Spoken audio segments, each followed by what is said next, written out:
Hello, ladies, gentlemen, and mass singers, and welcome to The Struggle, a news talk show powered by millennials looking forward to a bright and wonderful future. I'm your host, Tavleen. Tonight, we discuss crude comments, vexed Veronicas, and the relationship between hallucination and menstruation.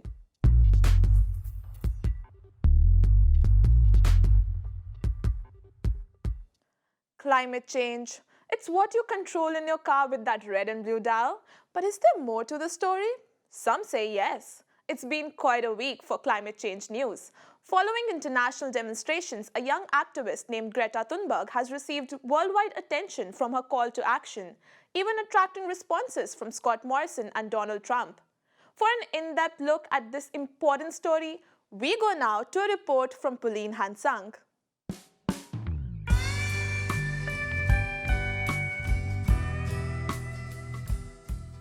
ScoMo and Trump love story. Trump and ScoMo both looked at each other. So, I was doing some research for my Trump ScoMo fanfic when I stumbled upon someone called Greta Thunberg. Anyways, my boys don't seem to be huge fans of her, therefore neither am I.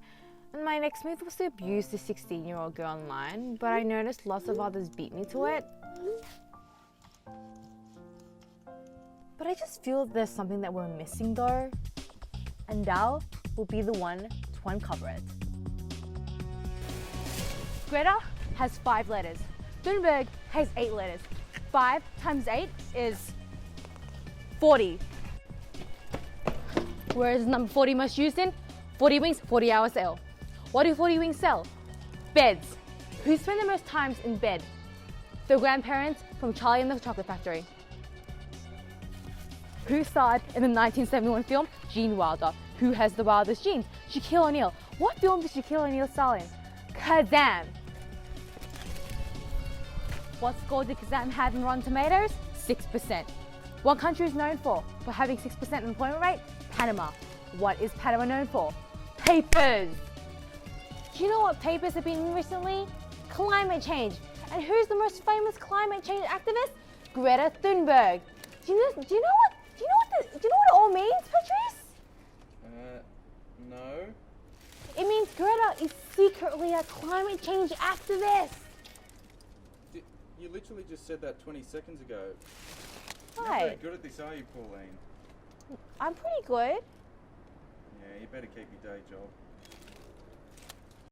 I'm concerned, Pauline. And this time, it's not just about the segment. There's a fan letter for you. It's getting hot in here. And whilst I won't be taking off all my clothes, I'll be stripping back the latest news on all things climate change. To the contrary of what our fake news correspondent just told you, Greta Thunberg gave a powerful and passionate speech at the United Nations Climate Action Summit, calling out world leaders for their neglect in failing to address the imminent climate disaster. People are suffering. People are dying. Entire ecosystems are collapsing. We are in the beginning of a mass extinction, and all you can talk about is money and fairy tales of eternal economic growth. How dare you? The leader of the free world, the United States Commander-in-Chief, President Donald Trump, responded to her address in a mature and appropriate way by mocking the teenaged activist on Twitter. She seems like a very happy young girl looking forward to a bright and wonderful future. So nice to see. But don't worry, Greta Thunberg knows how to hold her own. The climate crisis isn't just making waves overseas though, with recent climate strikes seeing people all around the country ditch school and work to demand the government does more to address climate change. And millennials made sure we got our message across in the most effective way possible. Memes. While ScoMo might act as the protesters don't exist, a bit like his approach to climate change, perhaps a little Angadine Macca's reminder might have caught his attention. Although they might have used some subtle toilet humor to get attention, protesters made it clear climate change is no laughing matter, and people are not willing to wait for a serious climate action plan any longer. The ever-wise Sir David Attenborough had a few things to say about how the Australian government is handling the climate crisis. Or indeed saying, well, this is the economic solution to some of our economic problems. But then go on to say, but we don't care a damn what it does to the rest of the world. What do you say? And while young people are suddenly in vogue, let's cross now to our millennial correspondent, Emily, to get her thoughts on the matter. Thanks, Tavleen, and welcome back to I'm a Millennial, Get Me Out of Here. Now, today we're covering just a little unknown issue you might have heard of in the news, climate change. Yes, apparently our Earth is going to be getting hot as hell, and not in a good way. Apparently, according to the UN, we've got about just a decade left until we do irreversible damage to our Earth. But hey, it's nothing to worry about. As our very own Prime Minister, ScoMo, said, all these talks about climate change, all the protests that have been going on, they're just causing needless anxiety. And you know what? ScoMo brought up some really great points. And he reminded young people to feel positive about their future and, you know, feel confident that we will still have a pristine environment to live in. And ScoMo's right, I shouldn't really be worrying about future problems that are going to happen in the future. I should be focusing on the now and not worrying about the consequences of, you know, rising sea levels, rising sea temperatures. But in all honesty, I'm actually pretty frustrated. What an absolute joke that our very own Prime Minister, Scott Morrison, chose to go to the opening of a box factory over the United Nations Climate Action Summit. So sorry, ScoMo, I am going to keep worrying about climate change. And I'm also going to be pretty bloody frustrated about it too. For the people who want to make fun of those who go on climate strikes, to people who want to have a go at Greta Thunberg, to the people who keep mocking millennials for having keep cups and veganism, keep going, go for it. I'm sick and tired of apologising for caring. And you know what, that's more that we can say our government is doing, because at least we are taking action. Back to you, Tavleen. Love your passion, Emily. We are off to a short break.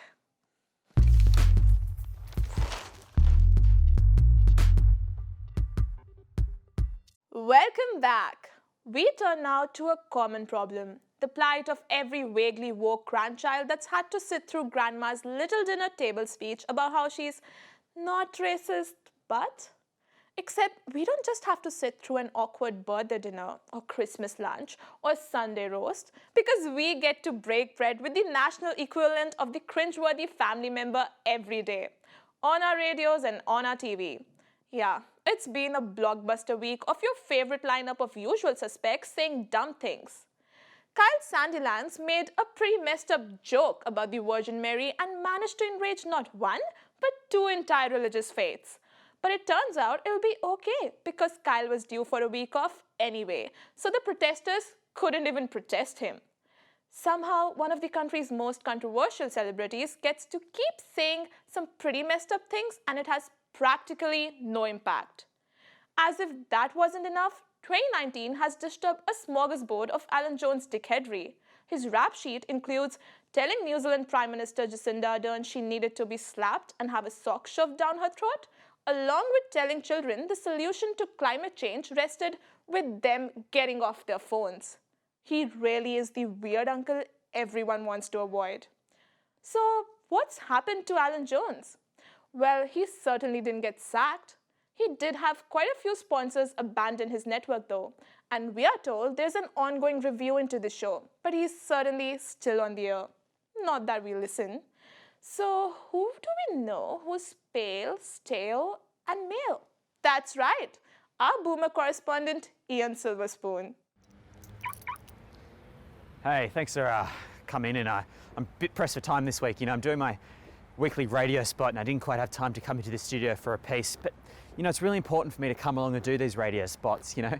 You don't see many people like me on radio these days. It's important that I give a voice to the silent majority that often gets ignored. All right, here's what I think. I don't care what anyone has to say about it. I think there's too many people having a whinge about January 26 being Australia Day. Well, I think if it was true blue, we'd be celebrating January 26 every month. I want Australia Day every month. That's the way it should be done. It's the way the Anzacs would have done it. Something they would have been proud about. All right, let's move on. Here's the secret sound.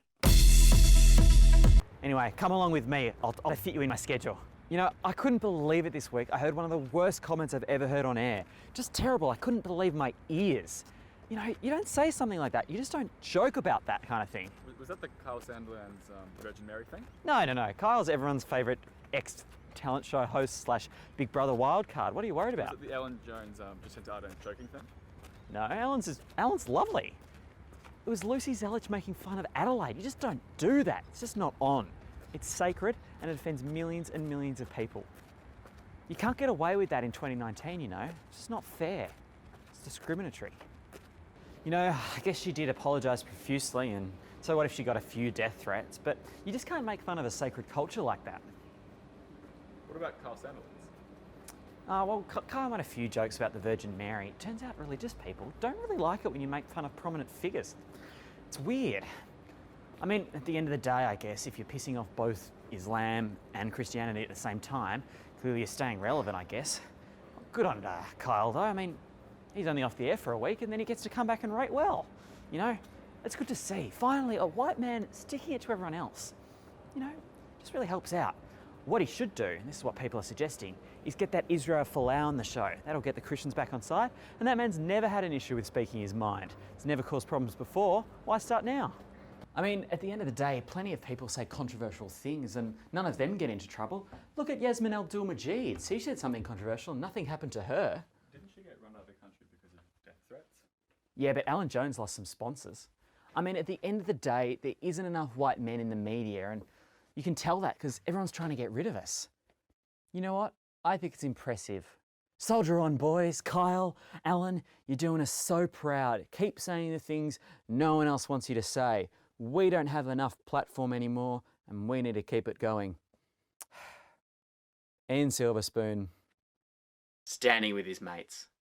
Ian, I really empathize with your plight. Periods, they're so bloody annoying. Every month, us females battle through the hardships of bleeding uteruses and PMS symptoms.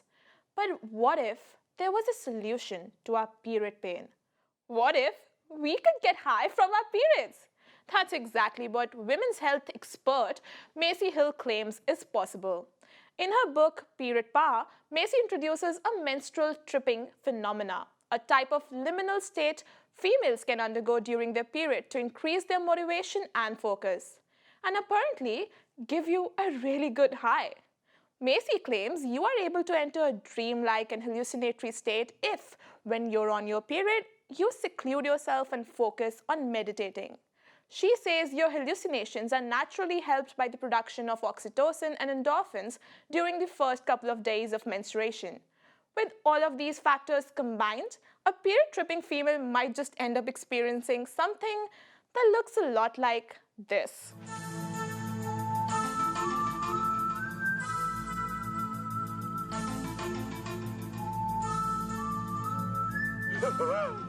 Please, don't hurt me. Macy isn't alone because according to Vice, many other women have come forward claiming to experience an out-of-body sensation similar to Macy's description of menstrual tripping. I can't say I've ever experienced anything except trying to hide the pure agony synonymous with that time of month, but I'll keep an open mind. With that being said, and I really will try to keep an open mind, let's cross now to our crystal correspondent, Harmony, to walk us through this new high-inducing phenomena.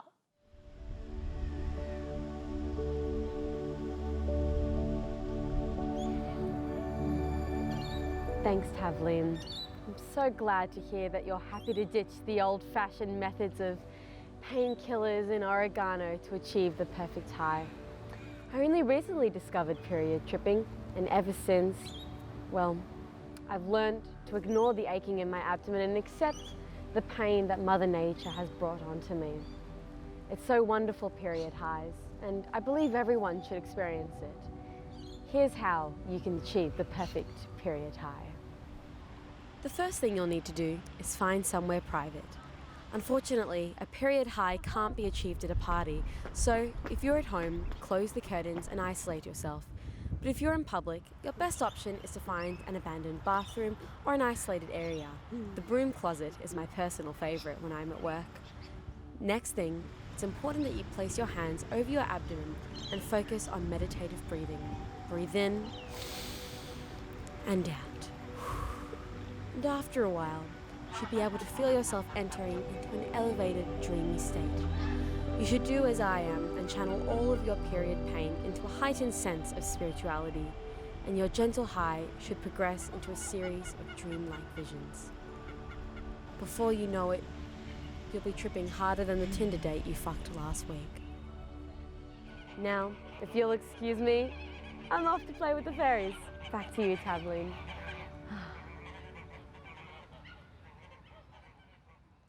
I guess if we are looking on the positive side, at least it wasn't Denise.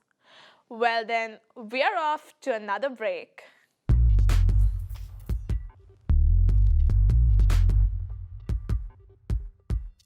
Great to be back again. Aussie traditions. Aren't there some good ones?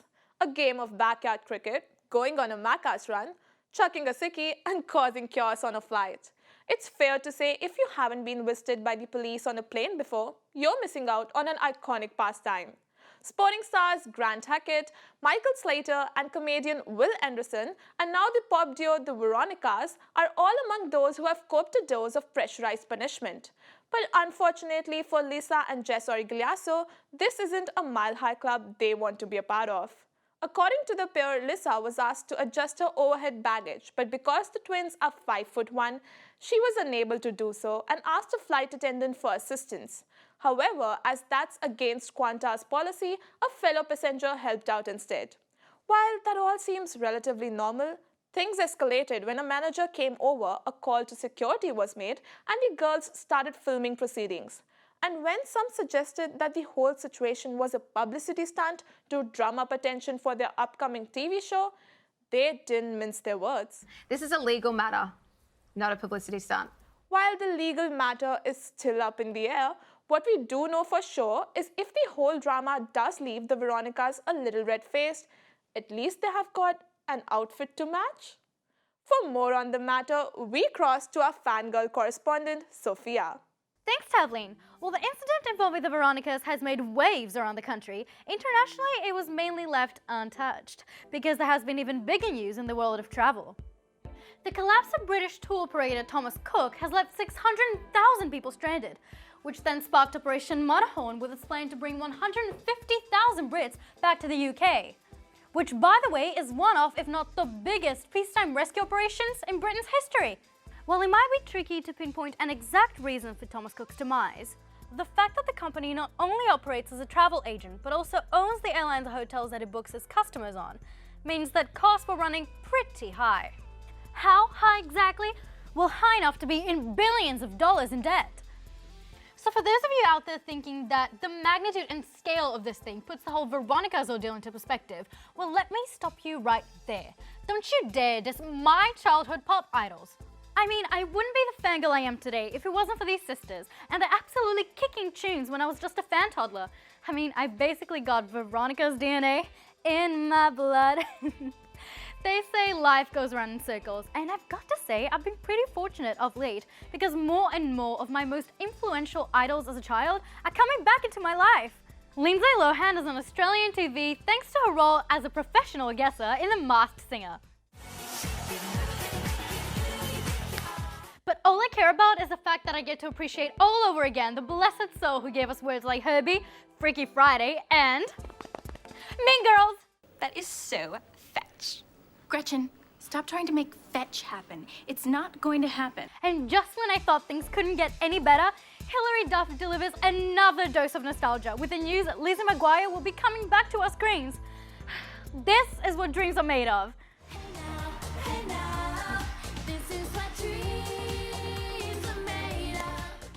Even though there isn't an exact release date yet, I've still been counting the days off my calendar because we get one step closer each and every day. There's just too much to handle, Tavleen. Back to you before I go into excitement overdrive. Thanks, fangirl. You really do have a lot of gears. Now, let's take a quick look at the cinematic universe. And for all you Marvel fans out there, footage of an Iron Man audition tape has just been released. And let's just say Robert Downey Jr. and Gwyneth Paltrow had some stiff competition for their roles. He's a man of titanium. Believe me, I have to deal with this guy. He's not easy. You might think he's a nice guy, okay? He's a man of real strength and a great guy. Just imagine ScoMo as Iron Man. Sorry, man of titanium, and his sidekick Trump playing Pepper Potts. You know, it would be almost believable if Trump had dyed his hair and not his face orange for the role. But who doesn't love a blooper reel? And here at The Struggle, we have got plenty of first-hand experience.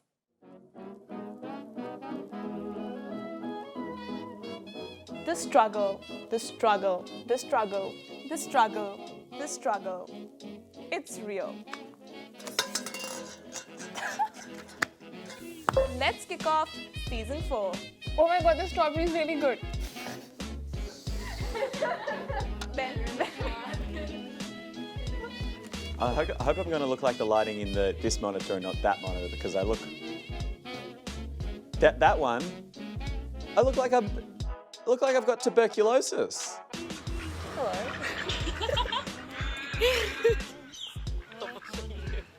Joking, that was part of it. Household expenditure measure. Attention, your attention please. Every guy. What was that?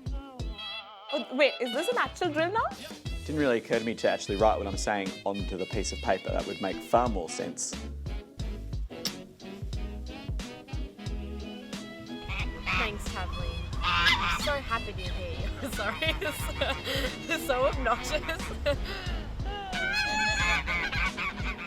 What was that even?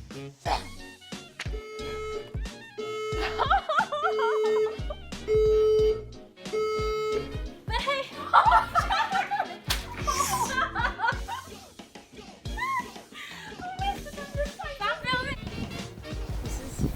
Okay, so some of the, so it says here, some of the... I've stumbled too much in this.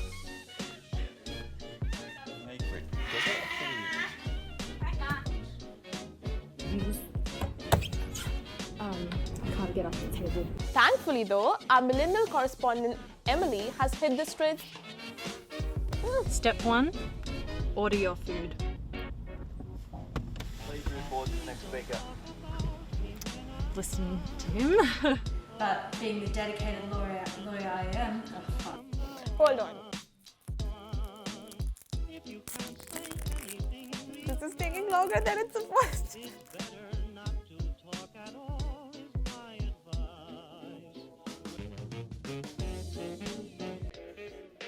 To Pauline, I think I'm just what you're looking for. I really like girls. We will get along. I've got size 14 feet. How many times do you Testing on the fire evacuation system is now complete. Thank you. You're welcome. Well, on that note, that brings us to the end of both the episode and season 4. Thank you so much for joining us. Now, we're not completely abandoning you, so keep an eye on our socials over the coming months for some fresh content and bonus extras. We are off to Community Television Awards then 10 hours on Saturday, so feel free to send your support, well wishes, or predictions of which other TV shows we'll be beaten by in the comments below. Rising sea levels and raging bushfires withstanding, we'll see you again in the year of perfect vision. But for now, the struggle, it's real.